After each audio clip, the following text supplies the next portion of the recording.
मित्रों, आज चर्चा करेंगे विचार विज्ञान के ऊपर।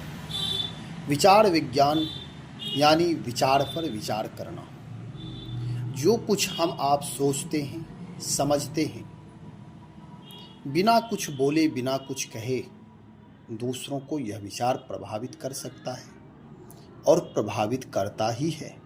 इसमें कहीं कोई संदेह नहीं है। इसलिए कवि कहता है, बिना विचारे जो करे सो पाछे पछताए। यदि अपने जीवन में पछतावा नहीं चाहते हैं तो विचार पर विचार करना शुरू करिए। अभी तक हमने जो कुछ भी किया, एक बार मन में आया, जैसी मनस्थिति बनी वैसा काम कर दिया। बाद में पछताते हैं कि मुझे ऐसा नहीं करना चाहिए, मुझे चुप रहना चाहिए, या कभी विचार करते मुझे उस समय ही बोलना चाहिए था, मैं उत्तर नहीं दे पाया।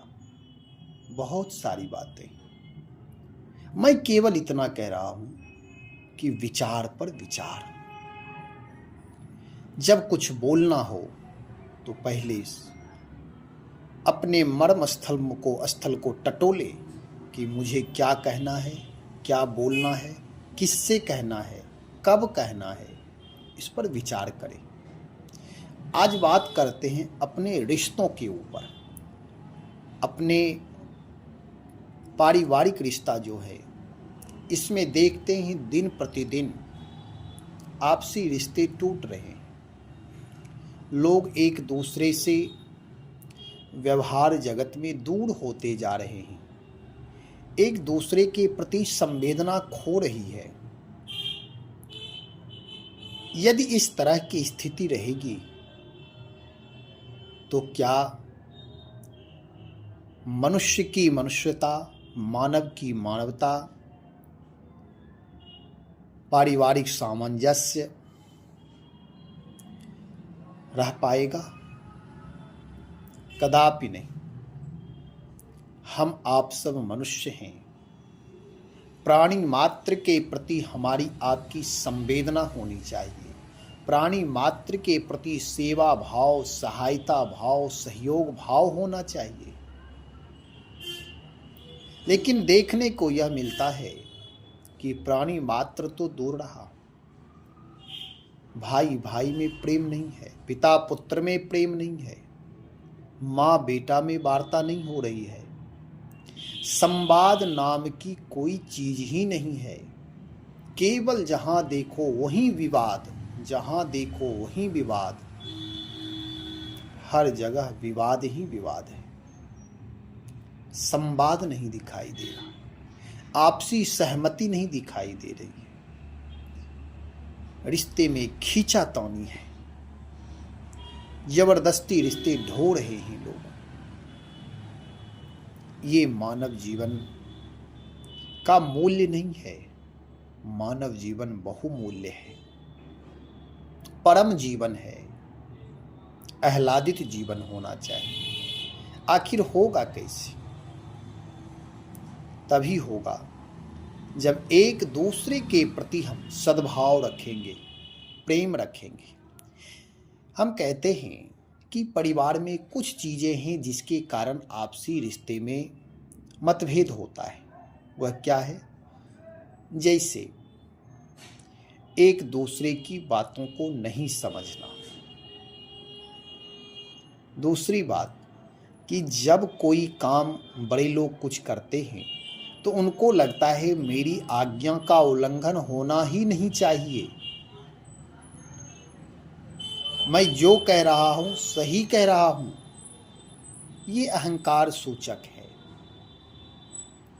कोई छोटा है, वे यदि कुछ कह रहा है परिवार से, अपने बड़ों के लिए कुछ मांग करता है, तो वह तत्क्षण ही कहता है जो मैं मांगा मुझे अभी चाहिए, नहीं तो डराता है कि मैं सुसाइड कर लूंगा। ये कमी है। यदि पत्नी को कोई सामान चाहिए, कोई वस्तु चाहिए, कोई जरूरत की व्यवस्था चाहिए, तो वह हठ करती है कि मुझे चाहिए ही चाहिए।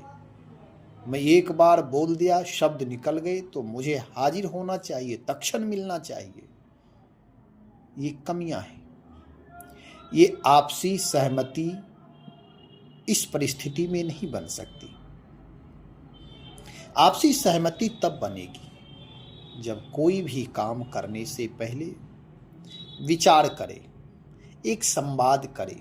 बड़े लोग यदि कुछ कहें तो परिवार में बैठ करके आपसी विचार करके एक दूसरे से आदान प्रदान करके, यानी व्यवहार में एक दूसरे का पक्ष सुने, उसके बाद फिर व्यवहारिक धरातल की कसौटी पर कस करके निर्णय लेना चाहिए कि परिवार के लिए जैसे मकान बनाना है, घर बनाना है, तो क्या करते हैं, मकान बनाते हैं, कहीं एक जगह विचार किया गया कि वहाँ बनाना है, एक व्यक्ति का निर्णय है, लेकिन हो सकता है परिवार में अन्य लोग भी अपने विचार से कह रहे हों कि वहाँ बनाना ठीक नहीं है किसी कारणवश।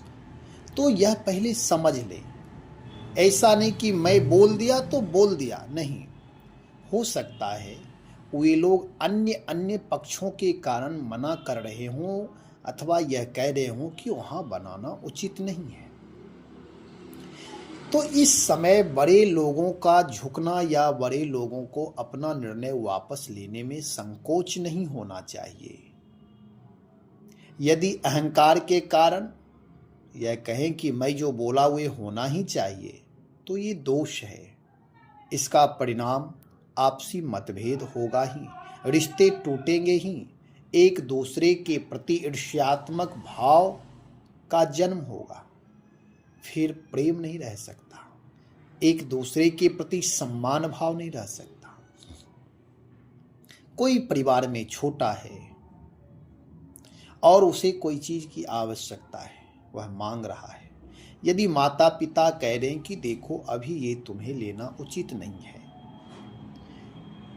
इसका जीवन पर बुरा प्रभाव पड़ेगा, तो इस समय ये विचार होना चाहिए कि माता पिता हमारे परम हितैषी हैं, मेरी अच्छाई के लिए, मेरे कल्याण के लिए ऐसा कह रहे हैं। इस प्रकार भाव होना चाहिए।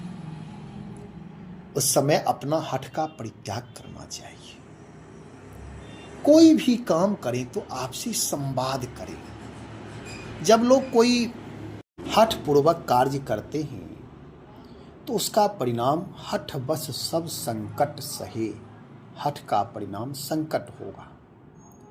इसलिए मेरा कहना है, मानना है कि अपने विचार को विकसित करिए, समय पर विचार करिए, समय पर एक दूसरे की बात को समझिए, सुनिए, पूछिए कि इसमें आपका क्या राय है। आप अपना विचार दीजिए, आप अपनी सहमति दीजिए, भले ही वह पक्ष हो अथवा विपक्ष हो, इसका मतलब नहीं है, लेकिन आलोचना होनी चाहिए, चर्चा होनी चाहिए, संवाद होना चाहिए, फिर उसके बाद निर्णय लिया जाए।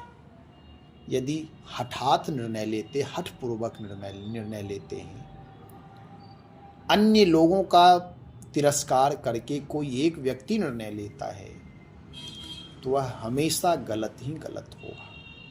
यदि गलत नहीं होगा तब भी गलत हो जाएगा, कारण कि 10 लोगों परिवार में 10 लोग हैं और एक कोई जबरदस्ती निर्णय लिया कि मैं ये काम करूँगा। यदि 9 लोगों की सहमति नहीं है तो 9 लोगों की निगेटिविटी उसके साथ रहेगा, उसके मन का दुष्प्रभाव उसके साथ हो जाएगा, तो बना काम भी बिगड़ जाएगा। और जब कोई काम करने जा रहे हैं, 10 लोग हैं, एक व्यक्ति का विचार है, यदि 10 लोग उसमें सहमति दिए तो उनकी सत्य भावना, प्रेम भाव, उनकी दुआ, उनका आशीर्वाद, उनके मंगल कामना साथ में है, तो जो कार्य बहुत कठिनाई से होने वाला है वह भी सहज में हो जाएगा। बाद में कहेंगे कि देखो मैं नहीं समझ पाया कि ये कैसे हो गया, इतना कठिन कार्य, जटिल काम सहज में हो गया। ये प्रभाव विचार का है। यदि हठ पूर्वक करेंगे तो उसमें सहमति नहीं बनेगी। सहमति सहयोग केवल शरीर से ही नहीं, मन से भी होता है। यदि मन से आप किसी के साथ यदि सात्विक भाव से हो जाएंगे, आशीर्वाद भाव से, शुभ भाव से, कल्याण भाव से हो जाएंगे, तो वह कार्य सहज में हो जाएगा। और यदि 10 लोग नेगेटिविटी भाव से साथ हो जाएंगे, साथ तो होना ही है, लेकिन किस भाव दशा में साथ ही, यह विचार करना है। यदि हम सही भाव दशा में साथ होते तो वह कार्य मांगलिक होगा, शुभ होगा, कल्याणकारी होगा। बहुत सारे ऐसे उदाहरण हैं। इसलिए जो भी कोई कार्य करे आपसी सहमति से करे, बार बार विचार करके करे। अपने रिश्तों में एक दूसरे की भावना को समझिए। यदि नहीं समझेंगे, आपके पास वैभव बहुत है, आज देखने को मिलता है परिवार में मकान भी, गाड़ी भी, घोड़े भी, घर में सारी व्यवस्था है, लेकिन शांति नहीं है, सहमति नहीं है। और जब तक परिवार में संवाद नहीं होगा, आपसी सहमति नहीं होगी, एक दूसरे की भावना को समझने की कोशिश नहीं करेंगे, तब तक शांति नहीं हो सकती। इसलिए एक दूसरे की सहमति, एक दूसरे से संवाद, एक दूसरे की भावना के प्रति सम्मान भाव होना चाहिए। फिर देखें, इस कलयुग में भी हम आप सतयुग में जिएंगे। कलयुग हम आप ही निर्माण करते हैं। यदि परिवार में प्रेम नहीं है तो वह कलयुग हो जाएगा, और यदि परिवार में प्रेम है, सामंजस्य है, एक दूसरे के प्रति आदर भाव है, तो कलयुग में भी हम आप सतयुग बना सकते हैं। जैसे बहुत सारे वाहन हैं, वाहन सड़क पर निकल रही है तो कोलाहल हो रहा है, और वही सड़क यदि खाली है तो शांत है, शांत है। यदि गाड़ी कोई चला रहा है, यदि बेतुके ढंग से चला रहा है, डिसबैलेंस होकर चला रहा है, तो स्वाभाविक है एक्सीडेंट होगा। और यदि सहजता में चला रहा है, प्रामाणिकता के साथ चला रहा है, तो वही गाड़ी हमारी आगे यात्रा बढ़ाएगी। ऐसे ही जीवन है। यदि परिवार में शोरगुल रहेगा तो अशांति होगी, और यदि आपसी संवाद, शुभ वार्ता, आपसी सहमति, एक दूसरे की भावना के प्रति सम्मान, इस प्रकार का वातावरण रहेगा तो शांति रहेगी। इसलिए पहले कोलाहल को शांत करिए, एक दूसरे के प्रति आदर भाव करना शुरू करिए। देखिए, आपका घर, आपका परिवार सतयुग में जीना प्रारंभ कर देगा। और जहाँ सुमति है, एक दूसरे के प्रति गहराई है, एक दूसरे की भावना को समझने की क्षमता है, वहाँ ही जहाँ सुमति तहाँ संपत्ति नाना। वहाँ नाना प्रकार की संपत्ति है, वहाँ सुख है, संपत्ति है, प्रेम है, भक्ति है, ज्ञान है, भगवान वही है। और जहाँ सारी संपत्ति है, लेकिन जहाँ कुमति है, जहाँ कुमति तहाँ विपत्ति निधाना, वहाँ सारे विपत्तियों का भंडार है। इसलिए विचार करते रहिए। पुनः दूसरे वीडियो में मिलेंगे। आप लोग इस पर सुने इसे और विचार पर विचार करते रहिए। मुझे भी आप लोग अपना विचार प्रदान करते रहिए, कुछ न कुछ चर्चा होती रहेगी। श्री राम जय जय राम।